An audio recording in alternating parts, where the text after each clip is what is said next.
Welcome to the Functional Herbal Medicine podcast. We are your hosts, Kristin and David. We've collaborated to discuss our ideas around functional herbal medicine, the core principles and strategies, and to share practical tools that you can use in your everyday life to become your own best healer. Today's topic is all about the foundations of functional herbal medicine. We get into the core principles and strategies and what functional herbal medicine means to us. So before we get going, let's do some brief intros on ourselves. So David, you want to lead us off on that? Sure. My path ultimately started with nutrition. I was in nutrition college back in the States. I did a couple years at Bowman College, and I kind of started to practice there. And what I recognized with bringing people in was I was just sending them home with an analyzed diet and then meal plans. And it was kind of like, here you go. Good luck. We'll see you soon in a couple of weeks.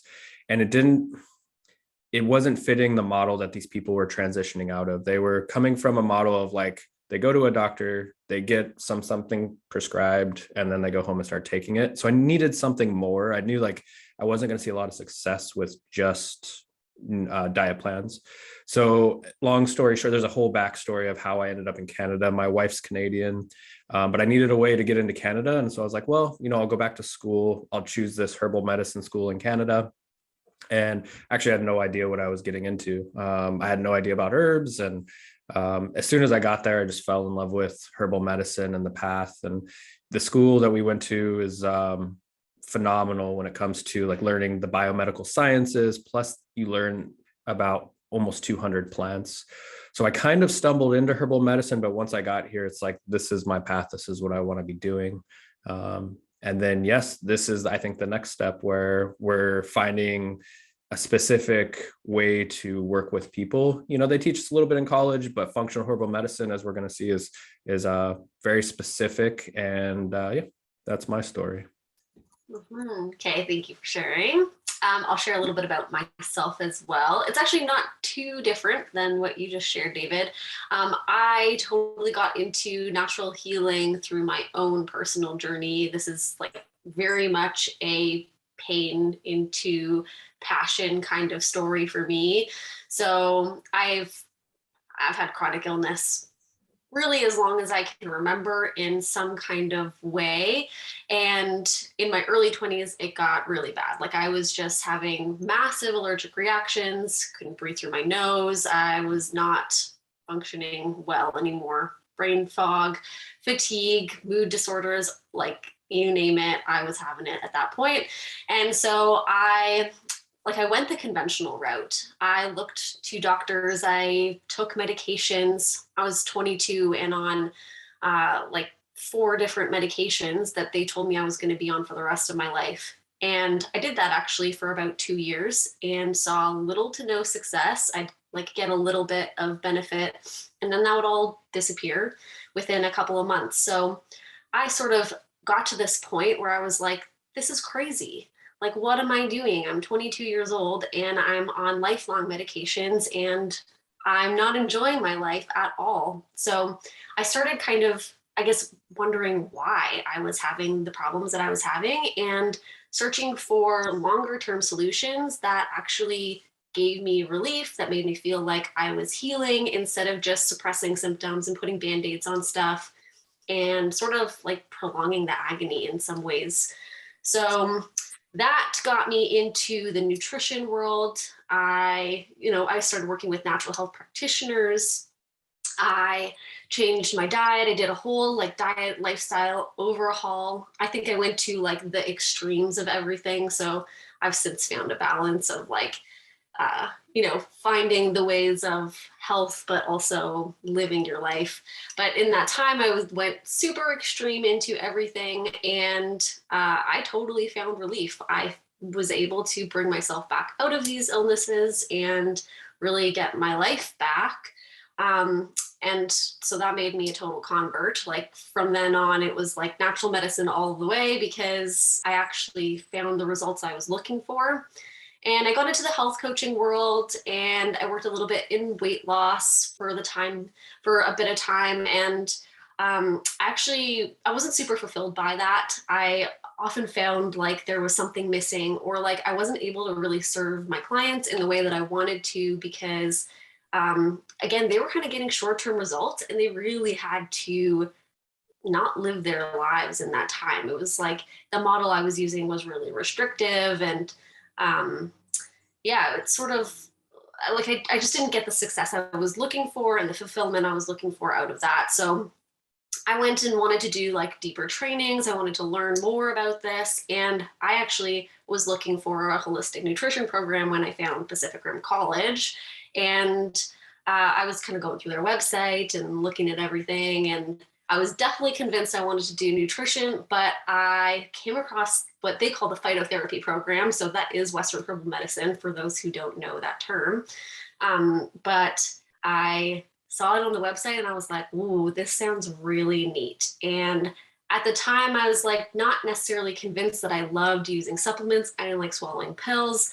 I didn't necessarily believe in the like one single constituent that's going to heal you entirely. So when I was looking at like the tools the nutrition program versus the herbal medicine program gave, it was like you either learn food and supplements or you learn herbal medicine. And I mean, both of them came with biomedical sciences. So I was going to get the good foundation regardless, but it kind of came down to like, what tool did I want to learn and use in my practice? And I did my first semester split between the two. And then I was just totally in love with herbal medicine. And it just felt like the right path for me. So that from then on, it was like herbal medicine all of the way. And yeah, I mean, didn't know what I was getting into, like David. Like, I had no idea what was going to come of it, but I just knew that it felt right for me and I was really into it. So, yeah, through that program, I started looking at, like, I kind of dug deeper into the health world. I'm super curious. I'm always researching, always looking at new lectures and studies and, what's coming out, and always trying to get to like the root of my own health stuff too. It's like always following these threads and teasing apart the parts of my story and how I can optimize myself. And I started following a lot of functional medicine practitioners, and I just love their model. Like, I was just thinking, like, this is the future of healthcare, really, of looking at the whole person, of looking at the underlying causes, not necessarily focusing on the disease process and stopping that in its tracks. It was like these people were looking for answers. They were looking for the why. Like, why are people getting sick? Why are people so sick? Why are people not getting better? And it just made so much sense to me. So I was actually like, I sort of dug into the functional medicine world before I even knew that there was people in the herbal world looking at functional herbal therapy. And it sort of actually came into my consciousness when I started working at Aaron Empire with David, and he had that functional herbal therapy book. And I was like, oh, there's people out there that are doing this. So obviously I bought the book and then I dug into it, and it was like, yeah, this is the model. This is the model for me. And like, obviously, we're kind of standing on Carrie Bone's shoulders. That's the functional herbal therapy book writer, but also infusing our own thoughts and, I mean, drawing from the functional herbal or the functional medicine world to inform our practice. And I'm pretty excited about what that means for us and to share it with all of you. Definitely. It brought me back to my nutrition aspect, and the core texts that my college recommended I buy actually were functional medicine texts. So there was a nutrition book with all of the vitamins, minerals, carbohydrates, lipids, proteins. That was a functional medicine book. And then I had a huge text that was functional medicine, and I flipped through it. And back then I was just like, yeah, I agree with this. Like, I agree. We'll talk about some of the details as we go along, but it's interesting how it's making that full circle back. And, Carrie Bone, as you said, we're standing on Carrie Bone's shoulders. He's standing on tons of doctors' shoulders to build the herbal medicine model on top of their model. And it's, yeah, give credit to our mentors for sure for leading the path for us to be here today. Hmm. And I mean, like you say, like there's so many people in the field now and doing so much incredible research and incredible work with their clients. And so that's what this is really, is like a drawing on all of the amazing things that are out there and making it accessible to the public, to the layman, and helping you guys learn how to like take this information and apply it in your life so that you can feel better and like you can get your life back. Definitely. Yeah, they're as you said, their practitioners are out there. When I moved to the island, I happened to stumble into a walk-in clinic, and the doctor in there was a functional medicine practitioner. Like I had no idea. I was just waiting in line because these walk-in clinics were new to me. And talking with her, getting to know her, she brought up the topic of functional herbal medicine. She has her own private practice now, but if you're new to this, look into your community, do a Google search. There are practitioners out there that are practicing functional medicine. These are doctors that they don't just prescribe pharmaceuticals. They don't step away from pharmaceuticals either. They'll use them when appropriate, but they have the whole other aspect. It's a whole separate mentality of disease and how it manifests and why it manifests, which we'll talk about further. But yeah, look into your communities because they're out there. They're just not they're not mainstream. Let's put it that way. Mhm. And the interesting thing about like functional medicine, as it gets more mainstream, there are people like jumping on the trend, if you will. But there are also like there's amazing functional medicine doctors, and then there's also functional medicine doctors who label themselves that and then still use the pill for every ill type model.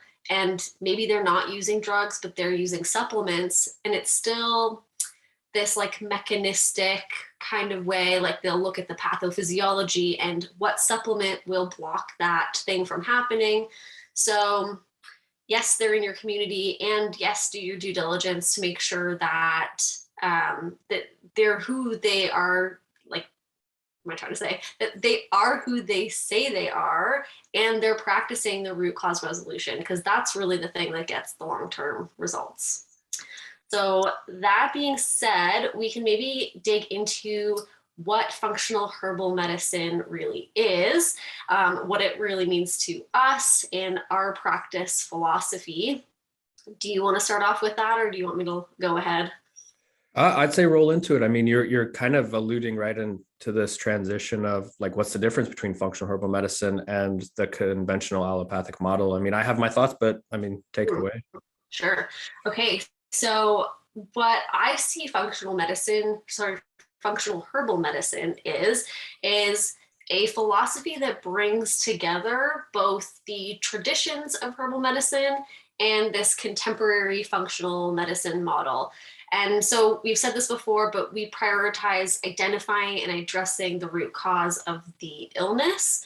And it's this like the functional medicine model of taking this patient-centered systems approach.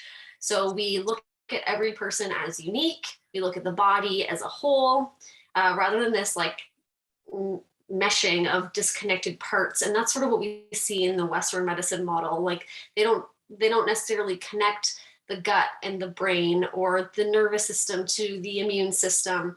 And in our model, all things are connected. There is no thing that is separate and away. It's like, they all come in together. You are one whole system, one person, and everything is connected and will affect everything else.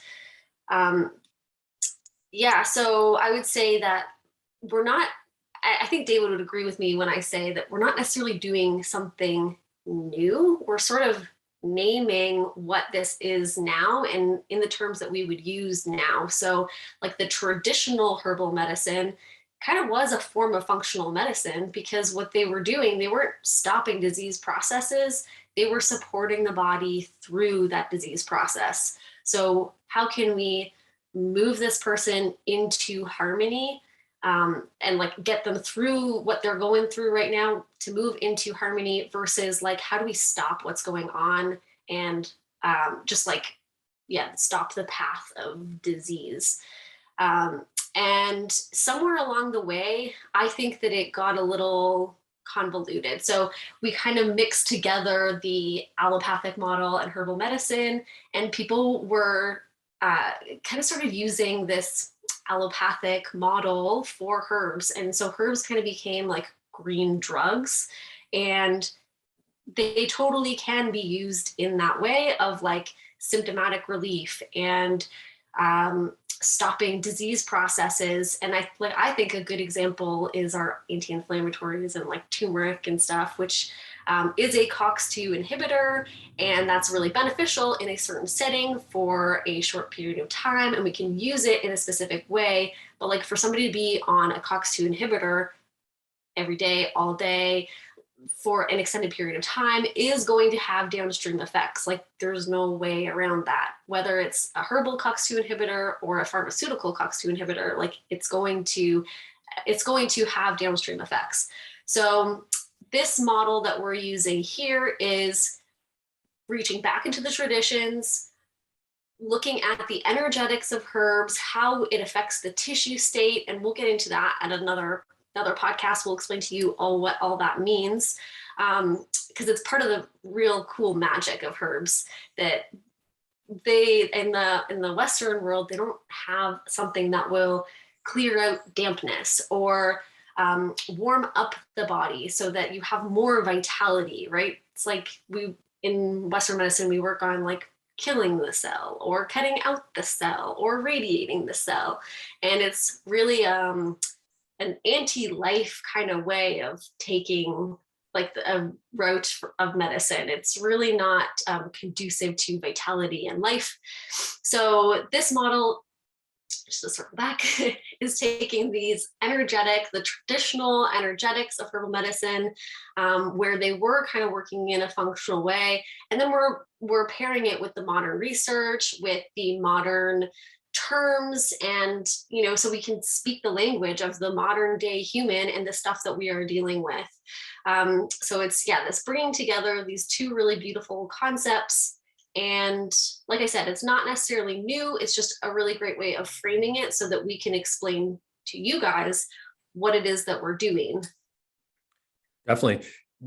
I have a great example because most of my points are exactly the same as yours, like how they differ, the allopathic model versus the functional herbal medicine model. And so I have a current client. I'll share a bit of the story just so there's an example of how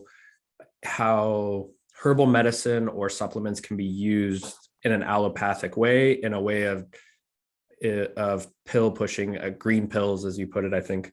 So I have a current client that tested high in heavy metals, and she reached out to me for a chelation protocol and to talk about chelation protocol. We ended up booking a whole consultation and going through this path. I'm getting a bit of her story. Comes to find out, for the past about year and a half, her immune system's been depleted. Every 2 weeks, she's getting sick again, reoccurring infections, a lot of things going on behind the scenes where it's showing that her body's struggling. And she went to a naturopath, and the naturopath said, yep, you're high in heavy metals. Here's your chelation protocol. And it's a 3 to 6 month period of time where she takes these specific herbs, these specific supplements and multivitamins all at once and at specific times. And going through this protocol, the functional herbal medicine method would be to, before we go into the chelation aspect, let's support what you need right now. If you're already depleted, you're getting reoccurring infections, you're getting sick all the time, that says something isn't functioning optimally. If the immune system is weakened by something, whatever that underlying cause is, and this person's picture is going to be different than everybody else's picture, we need to boost the body's vitality. We call these tonics in herbal medicine. We need to tonify the body, and there's all different systems for that before we move into let's start chelating. Because if you jump from where the person's at right now with depleted, rundown immune system, always getting sick, and you jump right into chelation, you're just putting an extra burden on top of that person's body to move out those heavy metals when the person's body's struggling already with whatever the underlying cause is. So first, in the functional herbal medicine protocol, we would tonify, build, support, get you in that place so that you're ready for the chelation. And so that would be an example how you can take herbal chelation or herbal binders and use them in in a pharmaceutical sense of like, here's a pill, take it, it's going to fix your problem, versus looking at the whole picture of the person. Mm-hmm. Yeah, great example. So that kind of brings us into, as you're talking, I'm really thinking about like, it really ties into the principles that we use as our fundamental base for our practice. So if you're ready to do that, let's go into some of the principles that we hold as true. They're kind of like our paradigms for practice. These are the philosophies that we carry with us as we look at the human in front of us. And we're going to use, essentially, these are totally from Carrie Bone. We've kind of made them our own and expanded on them in our own way because, we see things a little bit differently in some ways, but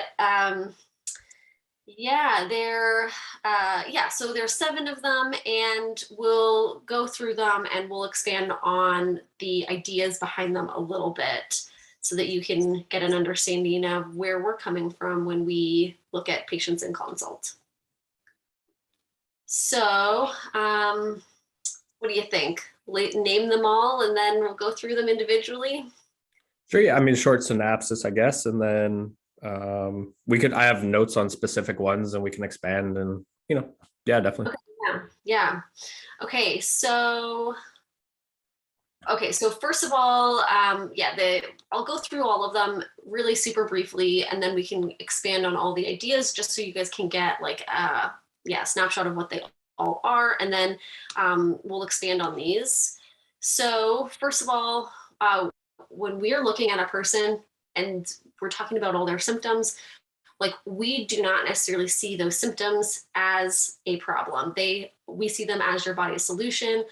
It's essentially your body talking to you, and that's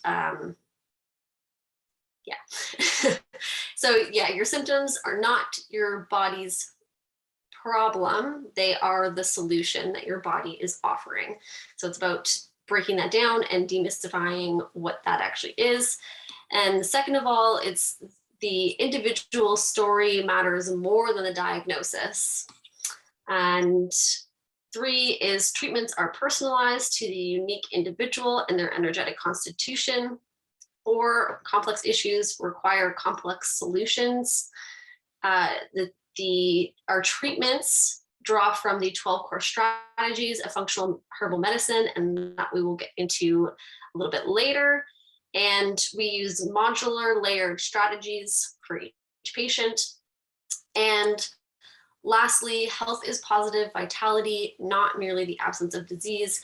I actually added that one in because Carrie Bones is that you support the tissue. And I think that is just layered in all of these different areas. So the 7th one I decided was health is positive vitality, and not just the absence of disease, because we really can aim for more than just like, I don't have a diagnosis kind of thing. So absolutely. Let's get into those. I feel like I have a lot to say about all of them, but I will open it up to you, David. Let's chat about symptoms not being the problem and actually a communication method of the body. Yeah, I mean, the first thing that comes to mind is pain. For example, we do a lot of pain creams at the clinic. Everything from osteoarthritis to pulled muscles. I've worked with somebody that has calcific tendonitis. All these things, they all manifest differently, and the creams are working. Well, creams can work on different levels too. So that's a whole different topic. But pain specifically is the body's mechanism of telling you to avoid or take it easy on that area. Pain it is a sign that something's wrong, but we don't necessarily have to have pain when something's wrong. The signaling of pain tells us like, oh, that finger's broken, therefore don't touch that finger on things or don't use that finger. So that is how the body uses a symptom to say like, we need to fix something here. Something needs to be fixed. And I wonder if symptoms are the body's mechanism of attempting to fix a problem. What does that say about conventional medicine and conventional allopathic approaches? Because if they're just blocking symptoms, are they blocking the body's ability to heal itself? Because what we do see is quite often, and I have a story to share after that, quite often what we see is somebody's dealing with whether it's an emotional issue or a physical issue, and we take something to block it from happening. What will happen is it'll tend to manifest in a different place. So especially with emotional issues, if we have something that's emotionally going on, I'm like, oh, I shouldn't feel that, I shouldn't think that way, and we block it, that can manifest in physical discomfort, physical pain. We see that a lot in body work with, I can use myself as an example. I used to have anxiety a lot before this path of herbal medicine and nutrition, and it manifested in my left shoulder. And now when I experience anxiety again, I can immediately feel that tension starting to build up. So these are patterns, and how if we're blocking the body's ability or the attempt to fix something, then it will manifest in a different way. And we had a practitioner at college. This is the story. He shared a story about a growth that he had, a cancerous growth. It was benign, so it's not malignant in the sense that it's going to spread to the body and cause different layers of cancer. It was benign. It was going to grow, but it wasn't going to turn into anything that could potentially be life-threatening. And his philosophy, and he's been asked by students and people, and his philosophy was people would ask him, how come you don't have it removed? Like, it's not serving you. It's not harming you. It's not serving you. Why not just go get it cut off? And his philosophy was exactly this model, which is like, as soon as I take that growth in that tissue and I try to suppress it or try to get it so it stops growing where it's at, the body will naturally want it to come out somewhere else. Whatever this is that was growing is not necessarily disease. It's the body's attempt to fix something. But if he tries to take the conventional model of blocking a symptom or blocking that expression in the body, then the body will naturally want it to express in another way. And maybe this time it would be a malignant cancer. We don't know. It's kind of the idea of why do anything if it's not causing a problem? And that would be a functional herbal medicine approach. Like, why address that area if it's not something that needs to be addressed? Mm-hmm. Mm-hmm. And like you say, it could just push something deeper. So like this, I mentioned it before, but this allopathic model is really kind of an anti-life model. Like, it's antibiotics are anti-life. Like, we suppress our body's natural functions. We assume that the body doesn't actually know what it's doing, that the body is stupid in a way, and makes all these mistakes, and that's what disease is. But that's definitely not how we see it. And in my opinion, I would say that an excessive focus on this pathology and the symptom management ends up leading to a medical system that uses the pill for every ill philosophy. And it results in us just treating the imbalances that arise in disease rather than why the symptoms actually developed in the first place. And I think you had said pain is our way of saying don't do this thing, right? Like, if you hurt your ankle, you sprain your ankle, your body is going to create inflammation. It's going to actually immobilize your joint for you. So your inflammation is actually just a self-made cast, essentially. And what we do is we take anti-inflammatories and we put ice on it so that we remove the swelling. But guess what? That is actually, you're actually taking away the things that help your body heal. The acute inflammation is important. So we would hold the opinion that your body has an innate intelligence and ability to heal when given the right nutrients and environment. And your symptoms are not actually your body malfunctioning. They're your body's attempt at healing and telling you that there's something that needs to be brought back into balance. Definitely. One thing, it was part of what you were saying, and maybe it's a tangent, but one thing that I read in Carrie Bone's book was something that's new to some people that are just introducing themselves to herbal medicine is the energetics component. So we have like cold plants and hot plants, and plants that are drying and plants that are moistening. Carrie Bone put in his book that if you were to take a pharmaceutical, if you take any type of pill that is created, it would fall on the scale of ultra cold in an energetic state. And if you think about it, that the presence of disease is already a cold state, in the sense of like whether it's like tissue dying, that's a cold state, or if things slow down. And the presence in Carrie Bone's book, he says the presence of vitality in most of these older traditions, heat was what was life-giving. So like if there was a place for arthritis in the joint, it's cold, it's heavy, you add heat to it, and that gives vitality to it. But if every pharmaceutical we take is cold, in a sense lacking that life essence to it, then is it actually giving more life, or is it actually just suppressing symptoms and stopping the healing mechanism of life and vitality? Hmm. Yeah, and actually, that's a perfect way to segue into the next one, which is the individual's story matters more than the diagnosis. So often, what we see in this allopathic model is like the same type of drugs being prescribed to each person.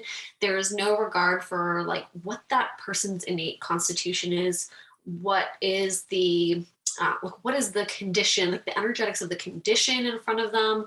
And so, like David said, like every single medicine is a deep cold, has a deep cold energetic. So if you already have this debilitated cold person, it's going to throw them further out of balance in a lot of ways.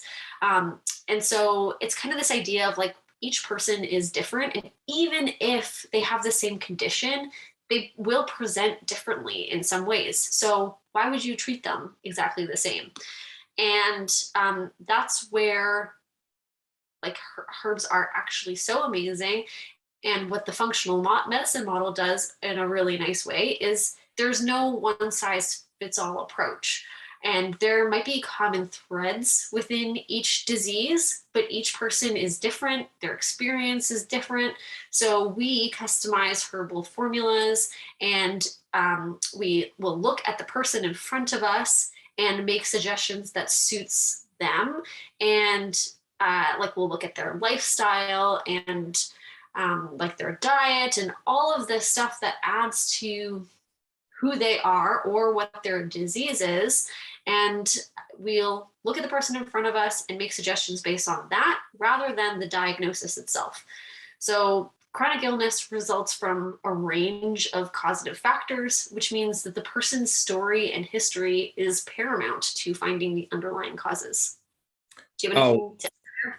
Yeah, definitely. I mean, that we see this at the clinic all the time. I mean, high blood pressure is a great example. It's one example of many where we can just say, like, when somebody goes to a doctor and like, oh, you have high blood pressure, and they give them a high blood pressure medication. This could be everything from a diuretic to an ACE2 to a calcium channel blocker. Like, there's all these different kinds of medicines or medicines. I should actually call that pharmaceutical, actually. There's all different kinds of pharmaceuticals that they use, but they're not looking at what's causing that person's high blood pressure. And when we ask these questions at the clinic and in consultation, sometimes the person's high blood pressure is purely because they smoke cigarettes and drink alcohol all day long.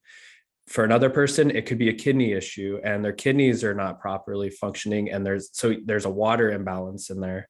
Another person, it might be diet, and it might be too high of sodium. Another person, it might just be tension and stress. So in the energetic scale of things, tension and stress would fall into constriction. So that would be, when you're stressed out, your shoulders get tight or your lower back gets tight. It also happens inside the body too. And so the vascular system will constrict as well, which would then increase blood pressure. And that's the difference between the allopathic model and a functional herbal medicine or functional medicine model is what's causing this? What do we need to address that's underneath the high blood pressure rather than just the blood pressure? And in that functional medicine text that I got from my nutrition school, in the introduction, they talk about disease, and they were saying that 98% of all disease is epigenetic and only 2% is genetic.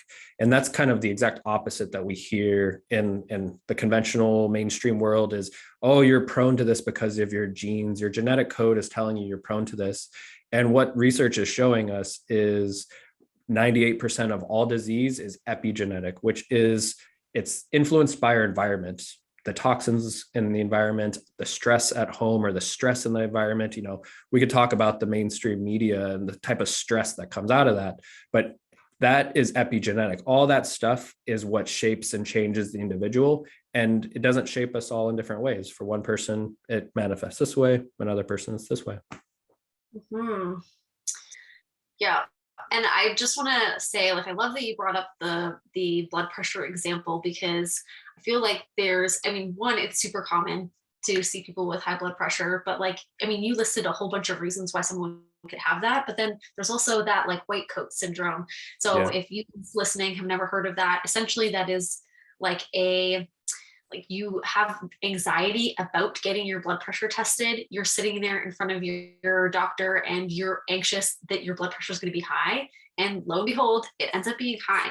And the unfortunate part of the allopathic model is they have these protocols. So when they have a patient come in that has high blood pressure, even if it's just a temporary, you have this white coat syndrome, you're anxious about it, and it's just spiked for the time of your appointment, essentially, they'll still prescribe you high blood pressure medication.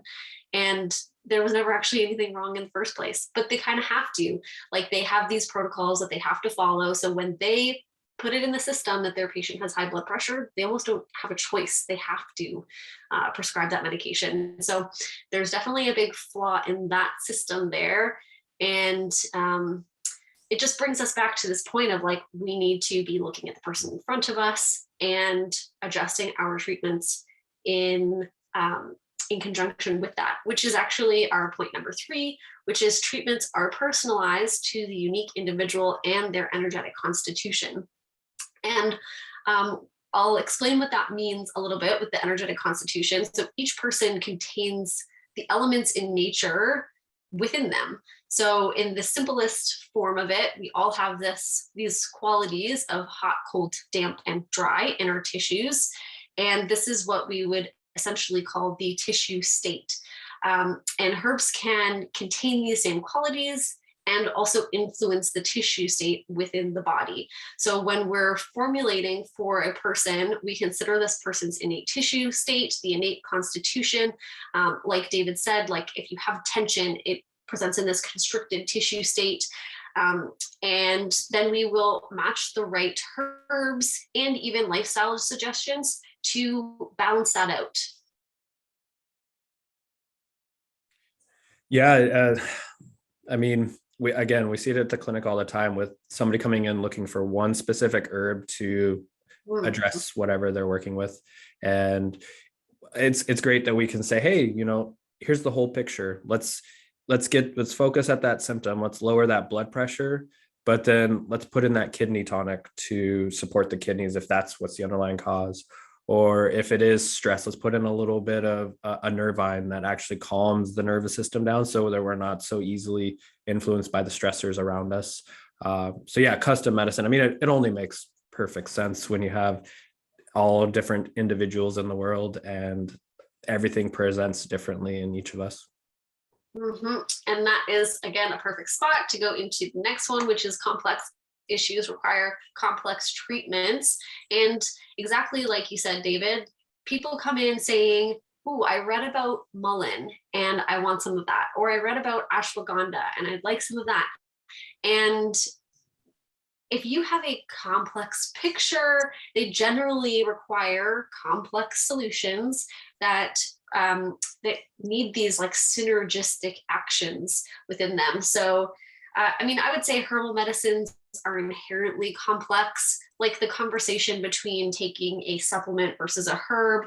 In the supplement form, you have a single constituent that has been extracted out, or single vitamin or mineral. And that is essentially the same as the pharmaceutical model. A lot of the pharmaceuticals actually come from herbs, and what they're doing is they're extracting a single constituent, packaging it into this little pill form that you can take. And they tend to be like pointy medicines. So they tend to shove the body in a particular direction. Whereas these complex herbs, like you're getting, so let's say you take quercetin as a supplement. So you can get that in a pill and you can take quercetin, and it's meant to help with allergies and inflammation. Or you can take it in a whole plant form that has a complex structure, that has multiple constituents, that's going to balance the action out. And like, you are a complex human. There's millions of organic chemical reactions that are happening in your body every single second.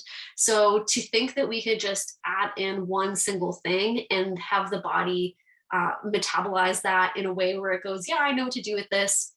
It's like turning your medicine into, or sorry, your food into medicine, and using like your herbs as medicine. It's like these complex living beings that have multi layers to them, just like you as a human, and applying that to the human physiology, which your body can go, I recognize this, I see this energy, and it's kind of a more symbiotic way of taking medicines that actually works with your complex physiology, rather than just taking a very pointy medicine or pharmaceutical or a single constituent inside of a supplement. And like, more often than not, we use plants in some type of combination. So I think there's only a couple of examples I could think of where I would use a single herb. But so more often than not, we're creating these formulas, and that allows for like a more well-balanced medicine that supports more than one process or system at a time. And like, for example, we could use in a formula, like we could use a herb that we want to influence the physiology, but then we can layer other things in that will support the constitution or support the, like if we have one thing that's doing the underlying cause, we can also add in some other stuff that's going to help manage the day-to-day symptoms just temporarily until we can give that person a better foundation. So this like method of single chemical constituents that target or suppress a system or process in the body actually risks larger side effects and doesn't necessarily strengthen the body or resolve the disease. And these complex formulas can really come at many different angles and support the body in a lot of different ways. Definitely. It actually made me think of, I want to say it's Terrence McKenna. I could be wrong. It's one of those influencers from back in the day before social media had influencers. And the point being made was that the reason we have an entheogenic or psychedelic experience with whether it's psilocybin mushrooms or San Pedro cactus, these master teacher plants, these plants that have the ability to transform us. The reason we have that response is because we have a receptor inside of our body to receive that plant. So for psilocybin mushrooms, it's psilocybin, and for San Pedro cactus, it's mescaline. So we've co-evolved for our body to respond to these plants. And it makes me wonder if we co-evolved to, let's just say, respond to mescaline inside of San Pedro, we would also co-evolve with all the other potential constituents that are in San Pedro to interact with our bodies at the same time. And if we were to isolate that, and we see this quite often, so, and you use quercetin, which is a great example because it's what we see coming through the clinic. If we're isolating quercetin from a plant or wherever, synthesized, but our bodies have evolved over time to interact with that quercetin alongside all of the other flavonoids like apigenin, luteolin, if I'm even pronouncing those properly. If we're co-evolved to respond to them at the same time, we would have a better response when they're in unison in some sort of capacity rather than just one constituent by itself. And there's a guy that comes through the shop, and he he found a way to synthesize psilocybin directly out of the mushroom. And he shared the experience of using that psilocybin. And it's completely different than if you were to take a therapeutic dose of psilocybin mushrooms. And that's because he's using just one constituent versus the whole mushroom and everything that's in there. So it's complex, and how we respond is complex. And yeah, that's my thoughts on complexity in the body. Mm-hmm. So the next thing on the list here is that our treatments draw from these 12 core strategies of functional herbal medicine.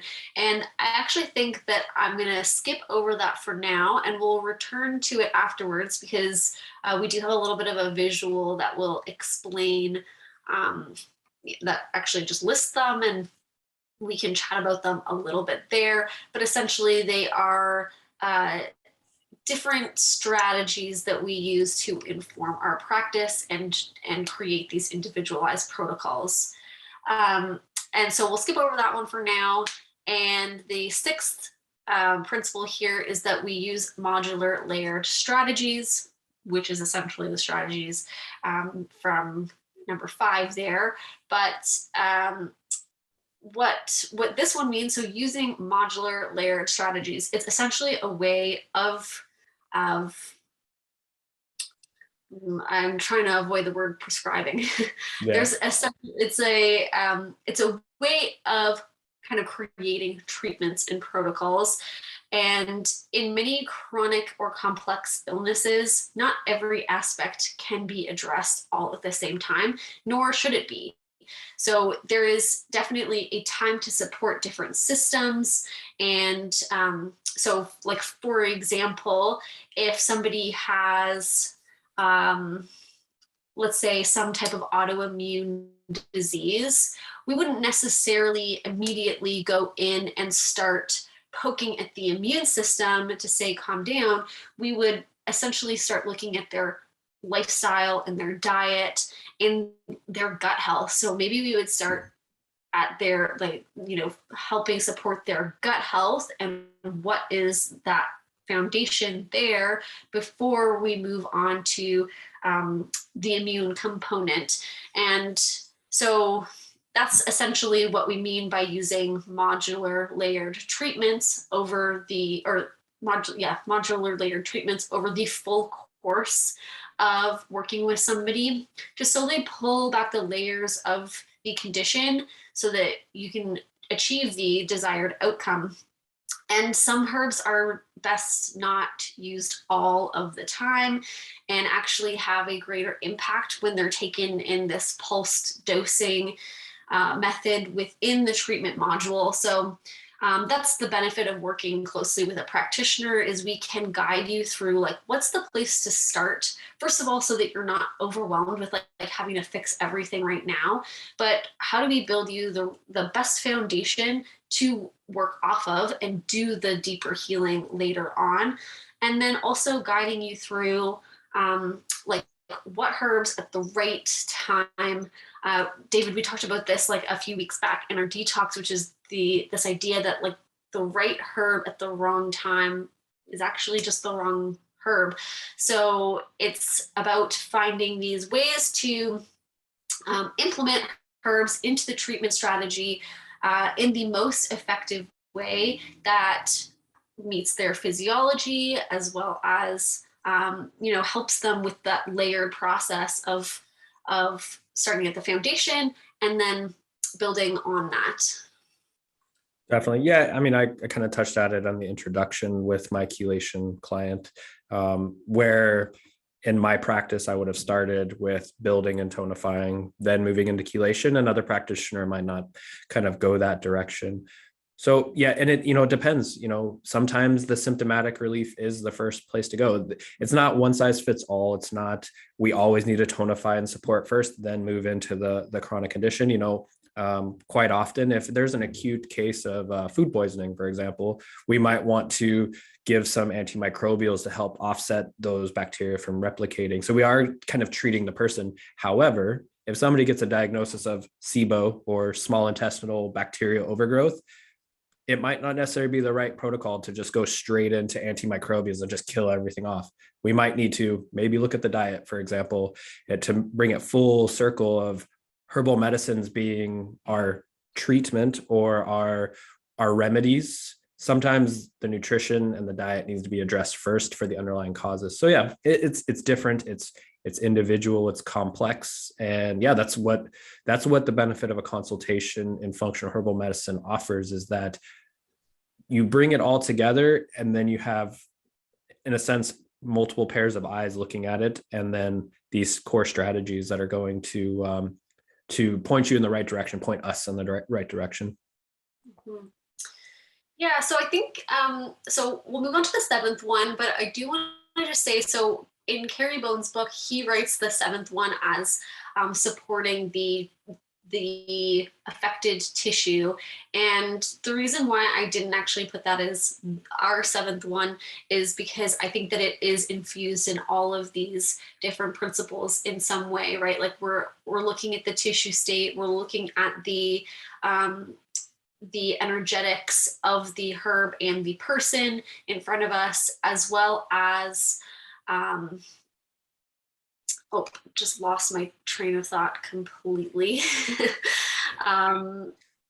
Yeah, so it is infused in all of these, and essentially we are like, when we look at the whole person, we can look at, yes, the underlying stuff and the affected tissue. So one cool thing that herbal medicine has that doesn't really exist in other areas of medicine is that we can rejuvenate and revitalize and strengthen tissues with herbs.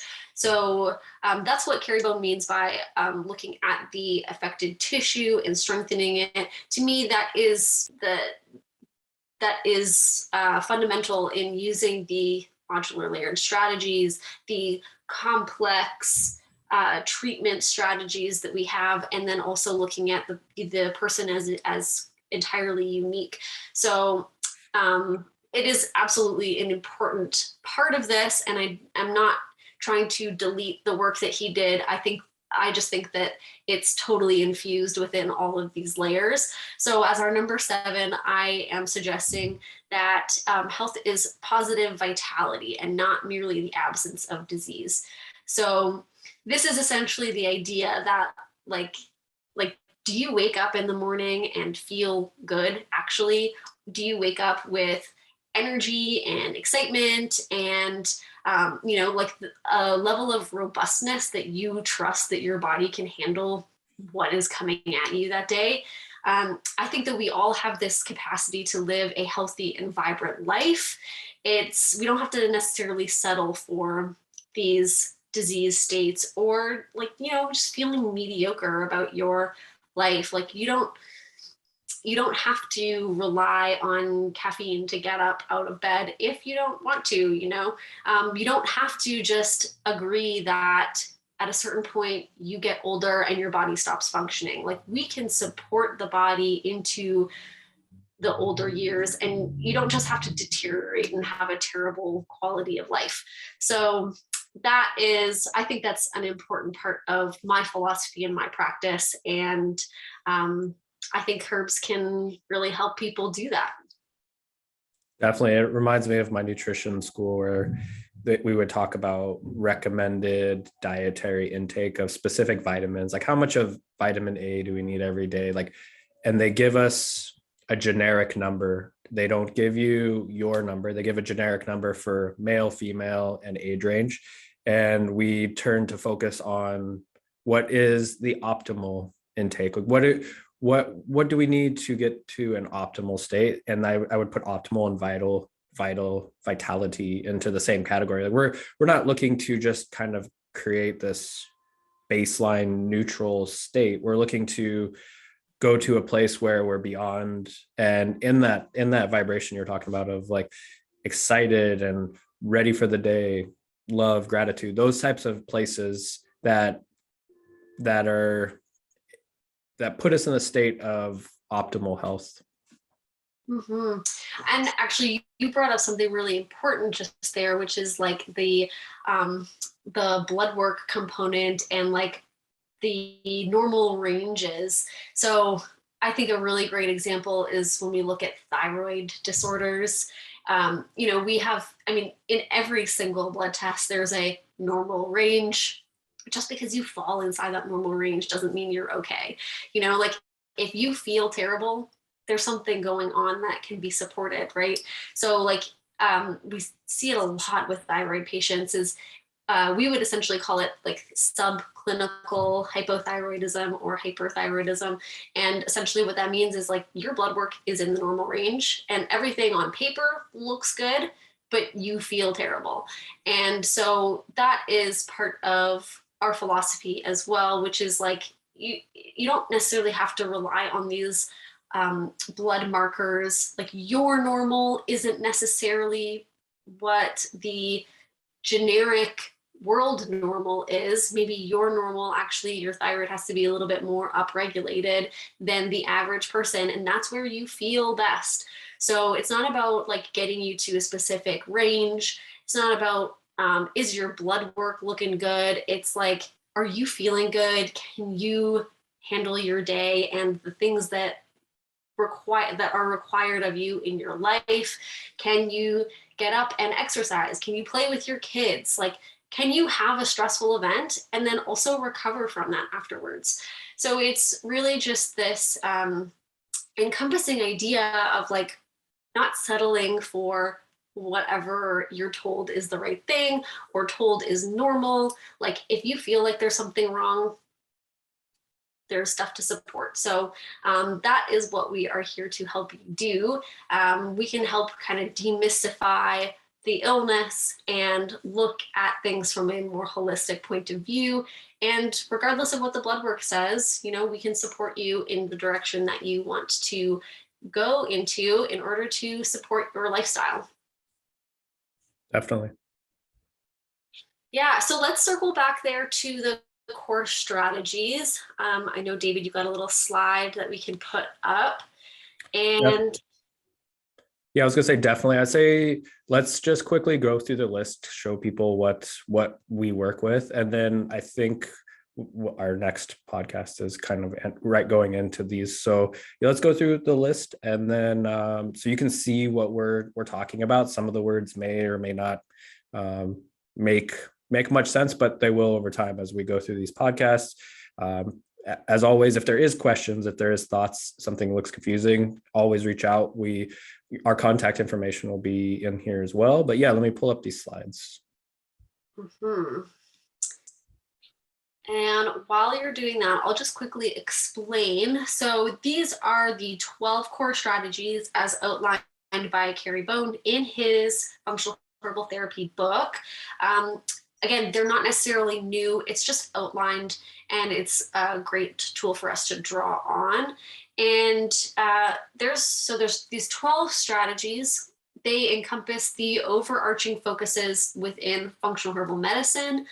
They are not necessarily needing to be addressed in every single case, or not all of them need to be addressed in every single case. Rather, they represent these larger themes that inform our strategies, so they inform the individual protocols that we will set out for you. And it does totally play into that modular layered strategies idea, which is like we will, kind of look at the person, look at what tissues are being affected, and then like draw on these strategies to help support, strengthen that, and get you to a more harmonious place.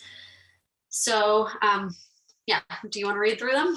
Sure. Yeah, I'll read through them. And also to just add into that, we wouldn't go from 1 to 12 either. So somebody comes in and sees us, the first step is, and not always step 1, which is support endocrine responses. We might actually, depending on where the person's at, step 11 might be the first step, and we enhance natural barriers. But yeah, I'll go through the list, share what they are. Maybe after I go through the list, you can kind of share your thoughts on this protocol and kind of go from there. So number 1, support endocrine responses. That's the hormone system. Number 2, eliminate persistent pathogens. So this would be, in a sense, infection. Number 3, enhance mitochondrial function and cellular protection. So this is at the cellular level, all the way down, where allopathic medicine tries to go is to the very specific molecule. That's where we're getting into the cell. Number 4, enhance innate detoxification and antioxidant production. So that's more natural body responses of it protecting itself and healing itself. Number 5, improve sleep and nervous system health. Number 6, that's a common one, by the way. Number 6, boost circulatory and endothelial health. Number 7, promote a healthy microbiome. This is becoming very popular and trendy. Also, way more researched, actually. There's ideas that there's actually a microbiome in our cerebral spinal fluid. That's another topic, though. Number 8, optimize digestive function. Number 9, optimize immune function. Number 10, eliminate chronic inflammation. Number 11, enhance natural barriers. And number 12, address metabolic imbalance.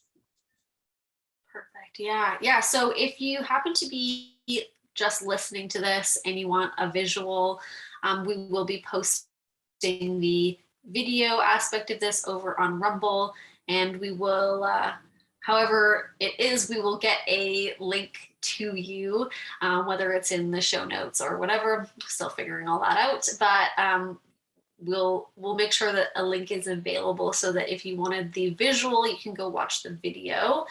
And rather than going into like expanding all of these, I think I just want to say that these are kind of like the fundamentals of health. So this is, like we said, you use these module layered approaches. This is what we would draw on and build the protocol off of. So starting in one spot, picking the right thing for you to start with, and using obviously the right herbals to support that process. And then as we strengthen that system, then it allows us to kind of go on to the next level of things. And so these are essentially fundamentals that everyone could benefit from, and totally individualized. Anything else you want to add there, David? No, definitely. I think we'll touch on what next week's or next month's topic is, which is endocrine responses, and we'll definitely build on top of that. And just looking at the list, I was going to use 1 and 12 as an example, how they're kind of the same, but definitely different. So you have support endocrine response, and then number 12 is address metabolic imbalance.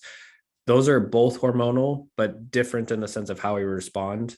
And in the sense they could almost be paired together. So, talking about supporting endocrine responses in the next podcast, we might actually address some metabolic imbalance as well, because the whole body is connected, right? Everything is connected to each other. Mm-hmm. Yeah. So that is exciting. We're going to go into endocrine responses next time, and I think primarily focusing on the HPA axis, which is the hypothalamic pituitary adrenal axis. If you have any sort of hormonal imbalance, if you are chronically affected by stress or sleep disorders, this will be the podcast for you. So if you liked this, please share this with someone that might find it interesting or could be supported by these philosophies and principles. And if you would like to work more closely with us, we both offer one-on-one consultations where we discuss your personal story and go in depth to uncover and address the underlying causes of your illness.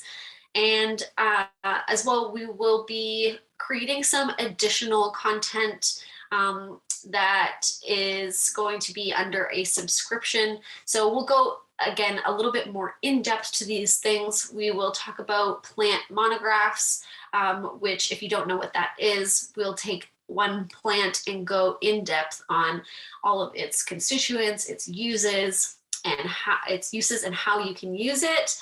And we'll also do like research reviews, case studies, and then Q&As with David and I. So that is value packed for sure. We'll tell you how you can get subscribed to that. And like we said, next time on the podcast, we're talking about the HPA axis and endocrine responses. And it'll be coming out in about a month's time. And so there is going to be lots of awesome info in there. And so make sure you hit the subscribe button so that you don't miss it. And yeah, definitely give us a like, a share. It definitely helps us grow and spreads all the good information about functional herbal medicine. So thank you for listening. Yeah, thank you, Kristin. That's our first podcast. It's great. Just the beginning. We get to put episode 1, and then we'll have episode X number soon. So yeah, good. I liked it. Yeah. Very excited for what is to come. Awesome.